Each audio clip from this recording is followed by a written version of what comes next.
So doing a good early intervention program is incredibly difficult. You are going to have a great challenge ahead of you, and how you fit that into your week is a question of priorities. How your week's going to work from priority one down. There's 1,001 ways in which therapy can look, and it's going to be different for every family, but it's a constant juggle. And I think one of the things that I picked up from one of my mentors was that you're always on and everything's a teaching moment, especially when your child is young. Up until sort of the age of 6 or 7, there's a number of books that show the brain's most malleable. It's like running a small business, really, to be honest. That's exactly how it felt. You've got to recruit people, you've got to find the right people, you've got to get timetables, and I've still got to work in some capacity to pay for it all and get the guys there. So your life is turned upside down, and that becomes your new normal. It's going to be very difficult to manage your relationship with your partner and to manage your other children who also have needs and dramas in their life, and they may seem insignificant compared to the needs and dramas of your child with a disability. However, they're no less important to them and do require you to give them the time and energy that they deserve as a young individual, so that they don't have too much of a disadvantage. So you're going to have to get super organised about how you use your time, because let's be honest, you're going to be juggling a lot of stuff, particularly if you have to work, particularly if you've got to work full time, then you'll be juggling a job and the expectations from your employer.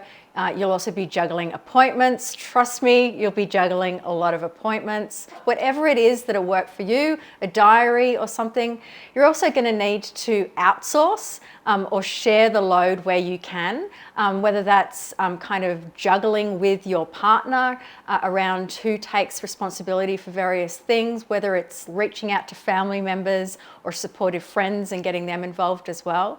So I would take the lead on recruiting and getting things and getting it to the front door, and then Alison would take over from that point. But yeah, I think at the end of the day, when you're struggling, you just got to think, well, we just got to do it. We just got to keep pushing. It's only going to benefit and help the kids, so that's the main thing. Making sure that we always got appointments at the very beginning of the day, if we could, or at the very end of the day, if we could, so it didn't disrupt too much of the working day. And the other thing that we would do is, for as many appointments as possible, is that we would have them in the house. Look, the juggle's very difficult, and yeah, there aren't things that are fun about the juggle, but I think if you speak to anyone who has a child who's older now, you'd probably do the juggle twice over if you could go back in time and bottle up those little moments. First words, first hugs, first achievements, first days at school, first please and thank you, all the little bits and pieces that a lot of people take for granted. I know parents who've been through this, those moments are just absolutely golden, and the juggle is worth it for those moments. And I know at the start it seems like those moments are so far away that the juggle just seems like a waste of time. As those moments start kicking in, every little hour you want to double down. And it really needs to be a team effort, and you can get your other children on board and make them part of it, and they'll be heavily invested in getting a good outcome for their sibling as well, because don't forget, they love their brother or sister and they would like to have a relationship with their brother and sister, and that's not always going to be easy. So you're actually giving them the tools. If you involve them in therapy and involve them in integrating that therapy into family life, you're giving your other children the tools to have a good relationship with their sibling with autism. There's never going to be enough hours in the day, and you're never going to have enough arms to make sure you're doing everything right. A lot of it's going to fall back onto you personally as a family member, whether that's parent, guardian, grandparent, brother, uncle. There's going to be a lot of helping within the family, but there's certainly a lot of hard work, but it's definitely worth it in the end.